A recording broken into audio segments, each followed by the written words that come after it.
Hello and welcome to this video where we're going to be looking at how we write legal opinions.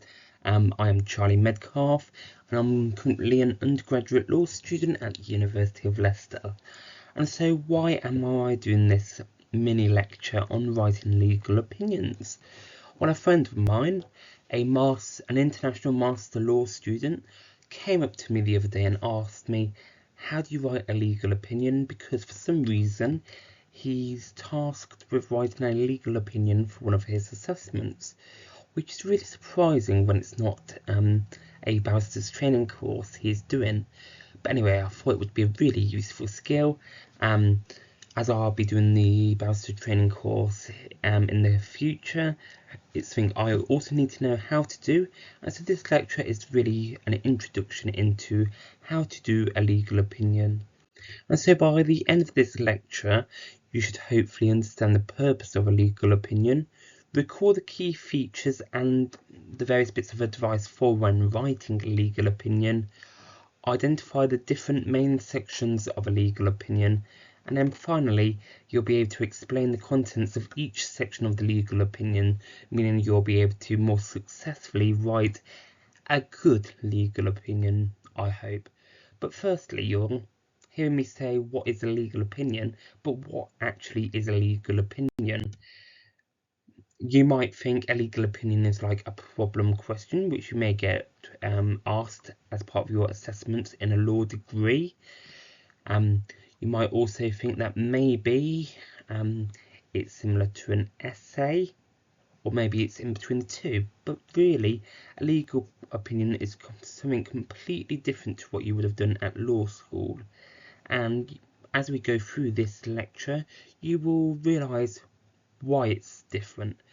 But a definition of a legal opinion from the Thomson Reuters Practical Law Glossary is this: a legal opinion is also called an opinion letter, and it's essentially a formal opinion from lawyers issued in letter form expressing legal conclusions about or legal analysis of a transaction or matter, and relied on by the addressee of the opinion. The main purposes of a legal opinion are to inform the addressee of the legal effect of a transaction or matter, and to identify legal risks that the addressee should consider further and evaluate.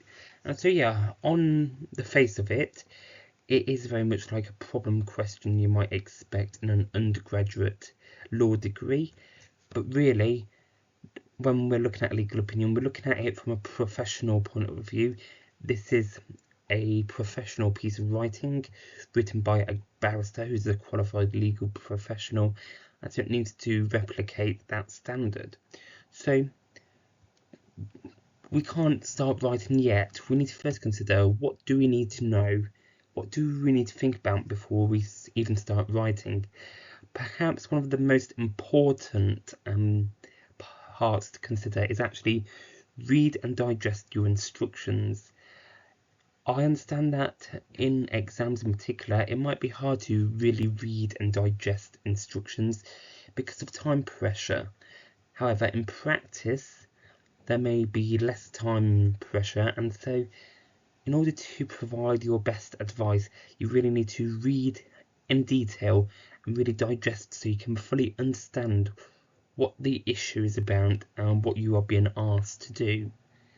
As such, from that reading and digesting of your instructions, you need to identify the key questions, and then you need to answer the main question, which is, what does the client actually want to know? And under this question, what does the client actually want to know, you should be able to then identify further questions which you need to answer in order to answer the client's ultimate question, what they actually want to know. Then you need to absorb and organise the facts of the case, and I suppose all of what I've just mentioned very much ties into this next point as well. You need to construct a legal framework. So an example of a legal framework could be that which you see in the tort of negligence. You need to start with actionable damage. Then if there's actionable damage, you need to establish a duty of care, a breach of that duty, then causation, both factual and legal, as well as any defences which might be necessary, and providing all of those elements are satisfied, the remedies which a claimant might be entitled to. And so you need to organise the facts, because let's say it's a fact about an individual who breached their duty. You do not want to be talking about that either in the duty of care section or actionable damage. So you need to make sure it's nice and tidy, and you keep the relevant facts of the case to the relevant legal issue. But despite that, you do still need to look at the case as a whole. If you divide it up too narrowly and don't look at all the issues as a whole, you may miss out some important details. For instance, there might be some contributory negligence, and that will obviously have a part to play in the case as a whole as well. You also need to answer all of the questions. Every question needs an answer, and you should also consider your advice. Does your advice make sense? Is this the advice you really want to give? Is it to a high standard? So that's what you need to consider before writing. But what is the actual purpose? When you get your instructions, it's essentially from the client in a way, although it's normally from a solicitor, and what you are looking at are questions which have been asked by the client, as you need to address those questions. You're very much given an interim judgment on a client's position, like you probably would in a problem question at undergraduate. And so as such, you need to advise on a client's position. So in the negligence example, are they more likely than not to succeed? And most importantly, you need to lead the client to the clearest understanding of their position. You should try and limit much uncertainty. However, it is understandable that there will be a line, because the law is very much down to opinion and argument, and so one person might say yes, they will absolutely win a negligence claim, whereas another barrister may actually say, actually no, we don't think this person would satisfy a negligence claim, and so there is a bit of wiggle room as well. But what is a legal opinion? What is a legal opinion not? It's not an argument. You're not arguing the law. You're essentially providing the law by answering questions and giving the law in an accessible format. It most certainly is not an essay. Essays are very much arguing an area of law, saying either why they are right or why they are wrong and how they can be reformed. This isn't the time or the place. An opinion is nothing about an essay. You are not expected to look at academic literature. You're looking at purely what the law is. Similarly though, it's also not a submission. So you can't prepare a submission like you would give to a court on an appeal. So for instance, at Supreme Court you would be presenting submissions based on points of law. That's not what you're doing here. You're presenting the law. This also isn't an instruction. The document you would have got from most often the solicitor, that's an instruction instructing you to write an opinion. This is a legal opinion, so it's not an argument, it's not an essay, it's not a submission, it's not an instruction. It's a way to advise a client on their position in law. So now that we've got those preliminary bits out of the way, what is the structure of a legal opinion? So you will start with a heading normally, as is the case with many legal documents. Then you will look at the instructions which you have been given. You will summarise your advice. You will then go and consider the factual background before moving on to the issues for advice, then the law, then the analysis / application of law to the facts, the likely prospects of success, your recommendations, then in some circumstances, not every circumstance, further information which may be required. But we will go through all of these elements in more detail in a moment. But firstly, I want to just consider what the features of a strong opinion are. So a strong opinion should be clear. It should be very obvious what you are saying. You need to use clean, plain English. Don't use legalese, just plain English. So it's clear for a lay audience. It needs to be structured so the reader can follow your advice and follow what the law is. It should also be practical. This isn't about the theory of law. This isn't about an undergraduate law assessment. This is very much the practice of law, and so it needs to be practical. And do not focus on every single legal issue. Many law students will realise that under duty of care, for instance, there's so many different issues. So there's Caparo, there's Robinson, there's Donegal and Stevenson, then there's Bolam, Bolifo, etc., etc.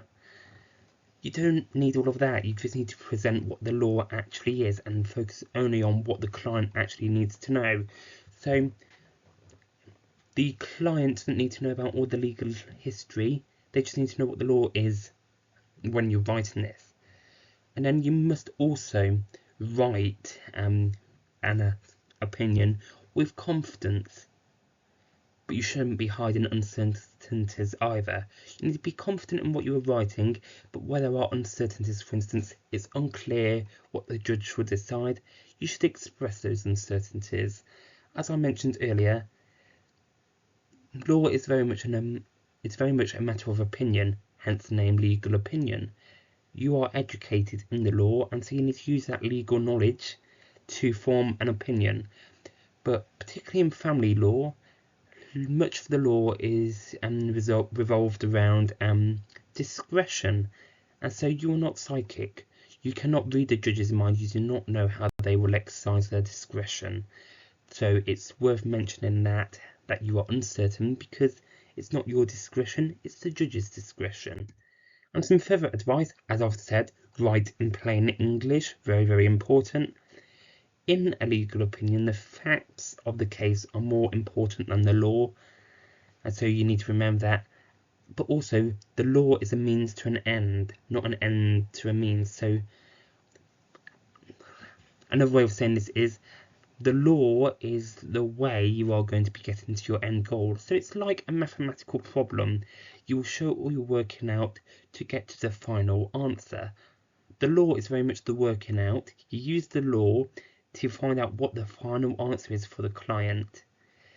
But ultimately, you need to answer the question. You've probably heard this bit of advice many, many, many times before in various assessments, probably from GCSE onwards.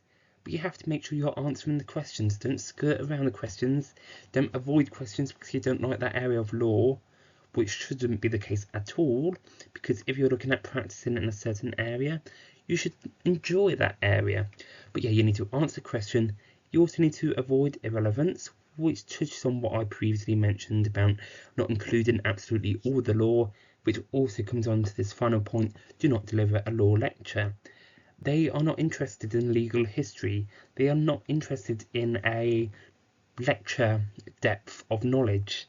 That's for you. You're the legal professional. You're the one with the lecture-based knowledge. You need that, but you need to then be able to summarise that law lecture down into the advice you will give to a layperson. You need to make it a nice legal opinion, a nice summary of the law, not a full-on textbook chapter, for instance. And so now let's move on to what's actually expected in a legal opinion by going through each of the sections.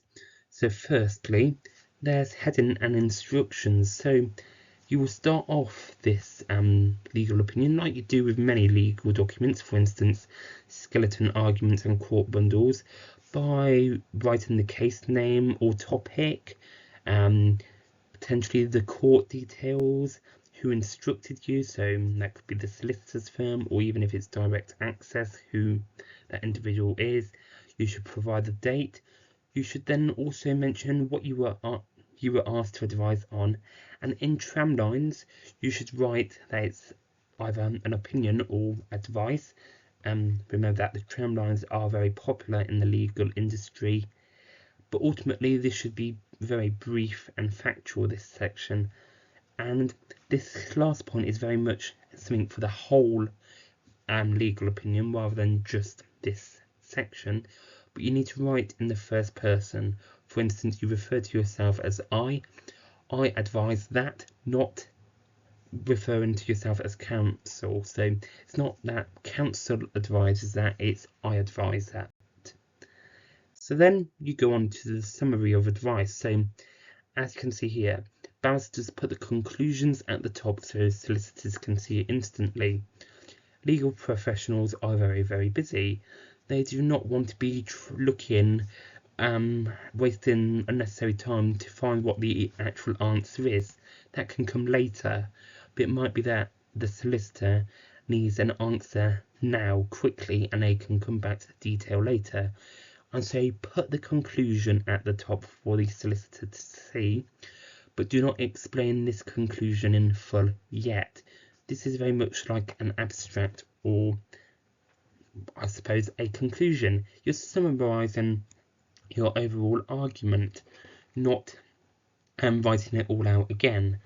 And so you will be explaining the conclusion in the main body, but in the conclusion you just need to write down the essential facts.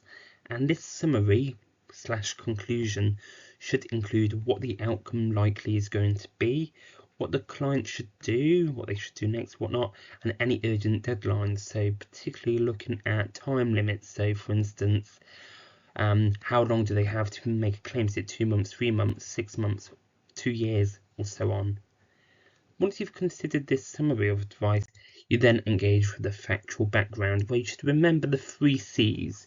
The factual background should be clear, concise, and chronological. And remember, you are a legal professional, so you do not include irrelevant emotion, narrative, or speculation. You're writing professionally, and so you need to use neutral language and examine all of the factual issues professionally and neutrally. You need to, however, include what has happened, the key dates, key documents, and why the client is seeking the advice. And here you just need to really, really remember and stick to the 3 C's: clear, concise, and chronological. And once you've done a clear, concise, and chronological factual background, it's time to then move on to the issues to consider. So here you should state the legal questions you are answering after you've identified them in your plan before you've even started writing, because then this shows clarity of thought. It shows that you are a professional who knows what they are talking about, and you are very much a tidy, neat individual, which always scores you extra points. And then in this area you must consider the liability of whoever first, and then once you've considered the liability, then you go into the quantum. But there's not much more to say around here, and the next section is a bit chunkier in terms of the relevant law. So again, I emphasise, this is not an essay. You do not need to provide all of the law. You do not need to criticise the law or engage in an academic discussion of the law. You very much need to provide a clear, practical guide to the law. So the opinion should be short, precise, and directly connected to the issues, given the relevant binding law, not an old law which is no longer relevant, but the law which is currently in action as we currently know it. So here you need to include any statutory tests which might be relevant, the leading cases. So you don't need to go through all the different case examples of the legal cases. You just need to consider the leading cases. So for instance, Donegal and Stevenson, for instance, Carlisle Carbolic Smokeball Company, just to name a few. Then consider any regulations, guidance, and procedural requirements, because remember, legal opinions are being written by professional barristers, and so they will have knowledge of the procedural requirements, and so it's important that the clients are advised on these procedural requirements. And then also keep the law functional to the relevant issues. Now we have identified the facts, the issues and the relevant law. So now we have to apply that law to the facts and analyse it. And this is, like you probably know from undergraduate problem questions, this is one of the most important sections, although you'll be considering it from a slightly different angle to when you write an undergraduate problem question. And so here you need to include analysis of how the facts relate to the law or the law relate to the facts, vice versa. You need to try and weigh the evidence, so how influential might the evidence be, and also address any uncertainties. For instance, there might be uncertainties around some of the evidence. It might be contaminated, it might not be at standards expected, or it might not be relevant. So you need to address those types of uncertainties. And then this is where you need to apply the law. You need to apply each element of the legal test to the factual background, and then reach the outcome of the legal test.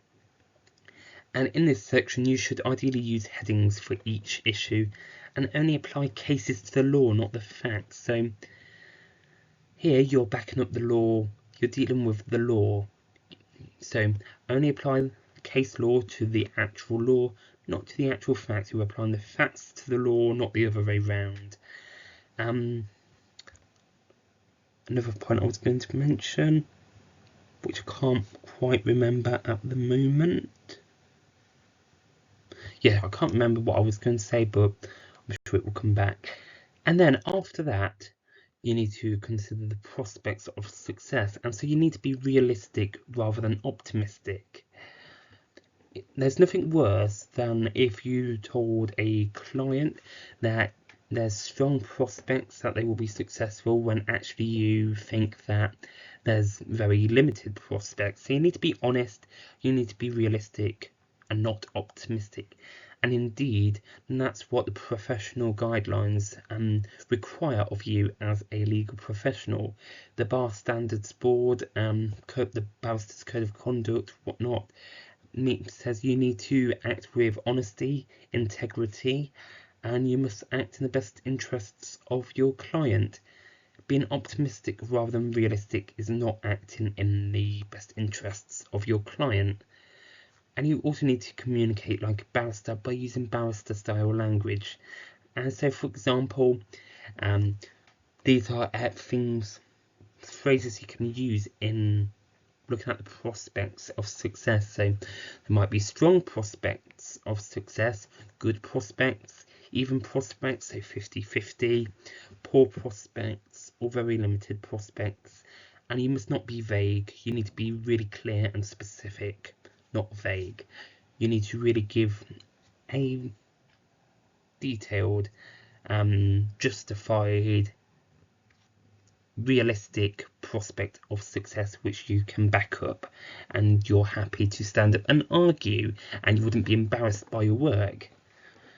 Because remember, as a barrister or whenever you're doing anything like this, legal documents or whatnot, someone's life is potentially in your hands, and so you really need to remember that at all times and make sure you are acting in their best interests and acting in the way you would want to be. You would want your barrister to act if it was actually you in the client's position. After this, you need to look at the recommendations, and this is where you tell the client exactly what they need to do next. And so you very much need to include whether you think it would be in their interests to appeal or issue proceedings or gather further evidence, any deadlines which might be approaching. So you need to apply to the court or take to court bar within 3 months of the instance. So you need to do this in the next 4 weeks, for instance. These are just things I'm seeing out the top of my head at the moment. You need to consider any risks which they may face if they did issue proceedings and how they might be able to mitigate those risks, and also any further instructions you may need, especially if they're going to instruct you to represent their case. And then finally, this part is not always needed, but particularly for longer, bigger matters, this can be necessary or at least very useful, and this is the appendices. And so here you might include draft grounds of appeal and decision letter extracts, the timeline of the case, and even copies of key statutory provisions. But I repeat, this section is not always necessary but can be useful in bigger matters. So particularly if you're doing this as an assessment with limited words, this area might not always be needed. But just to recap everything we've just gone through, here's the overview of the legal opinion structure yet again. So you start with the heading, then you move on to the instructions, summary of the advice, factual background, issues for advice, the law, analysis and application of the law to the facts, the prospects of success, recommendations, and further information required. And so now you've written at least your first draft of your legal opinion, but you should not send it off to the solicitor or client just yet. Although you've written your first draft, it's not complete, it's not ready to send. And so we will now go through a checklist of what you need to ensure before you submit your final legal opinion. And so firstly, the language and style. You need to make sure your writing is in plain English to ensure the best possible clarity. And so don't try and be fancy, don't try and be smart, don't try and use legalese, use the appropriate English, plain English language. Again, this point is mentioned again, use appropriate language. You don't need to use legalese, you don't need to write about beyond reasonable doubt when you can just say sure. You don't need to mention consensus ad idem or promissory estoppel or any of that stuff. You can just write it in plain English, i.e. not Latin. You should also use the correct terminology though when it is important, as there will be some cases where the correct legal terminology is important. So for instance, in the case of a mortgage or even landlord-tenant, mortgagee and mortgagor, or landlord and tenant, or lessor and lessee, they are all important key terms which you should be using precisely. And most importantly, you are a barrister, as I keep saying. Individuals who write legal opinions are often barristers or training to be barristers, and so you're in a very influential position, and so you need to ensure top quality spag. That is spelling, punctuation and grammar. Your spelling, punctuation and grammar need to be faultless or as near to faultless as they possibly can be. It needs to be professional, not unprofessional. Then once you've checked the language and style, your content, you need to make sure you've identified the material issues, that you've dealt with all of these issues, you haven't left any of the issues out, and that you have got the law right, you have made no mistakes, and the law is accurate as it is at the time of your writing. Then after that, your conclusions and reasoning. Make sure, again, you get the answer right. Someone's life is potentially in your hands, so there's no room for mistakes, no room for error. You need to make the conclusion clear. Again, don't put in legalese, don't make it complicated to understand. Make sure your conclusion is clear. Appropriately express your opinion. So that very much comes to plain English. You are a legal professional. You probably know in-depth knowledge about your area of law. The individual reading your opinion might not have such an extensive knowledge, and so you need to make sure your opinion is expressed appropriately. Again, answer every question, extremely important, but also give reasons for your conclusion, and then give sound reasoning why you think the conclusion is what you say it is. Following that, you then need to consider structure. You need to make sure you have got the formalities and format right. So for instance, you have put the case name, title, etc. On the heading of the document properly. You need to make sure that you have used the tramlines correctly, and there are various legal practice directions you can look at which goes into further detail about the formalities and format required. You then should not, I don't think you should ever, in any writing at all really, in my opinion, be writing one big chunk of text. You should be using paragraphs, and each paragraph should consider a new issue, topic, matter, or whatnot. And then, as you can probably start telling here, these key elements of the structure are very closely reflected to what you might see on an undergraduate mark scheme, particularly at the higher levels, for instance a first class degree. This is very much the kind of stuff which law academics are looking for when they are assessing your work. So dividing paragraphs, then you deal with each issue in a logical order. You use subheadings where appropriate. In a law essay or problem question, that's not as important, but here it's good practice, I would say. This is again another really good point for any law assessment. You need to give each issue its appropriate weight and significance. So for instance, in law of tort, the actionable damage and duty of care elements may be really straightforward.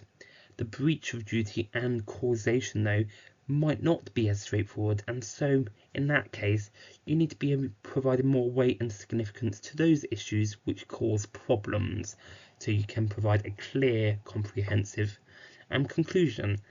And then finally, you must set out the conclusions clearly and prominently. So that really concludes this mini lecture video on what a legal opinion is and how to write it. And so you should now hopefully understand the purpose of legal opinion, why you might need to write one, what it is used for. You should be able to record the key features and advice for when writing a legal opinion, and I've mentioned some of the most important ones throughout this lecture consistently. So write in plain English, for instance, write for someone who isn't an expert in your area of law. There might be solicitors, but solicitors usually have a more general practice, whereas you are an expert in your area, hence why they are coming to you as a barrister. You should now be able to identify the different sections of a legal opinion, and finally, you should be able to explain what each of those sections should contain and what you need to write under each of those sections. And so I hope this video has been useful for you. Please do like, comment and subscribe to the Law with Charlie YouTube channel for more content like this. If you have any questions at all, please do put them in the comments section and I will try and respond to them as soon as I can. And why not check out other videos on my channel, and again please do subscribe because I will be creating more content just like this. But also do check out my podcast, the Law with Charlie podcast, which you can find both on my YouTube channel and wherever else you will listen to your podcasts. So that includes Spotify, for instance, or even Apple Podcasts, to name a few. But I hope this has been useful and I look forward to seeing you again very, very soon. Goodbye.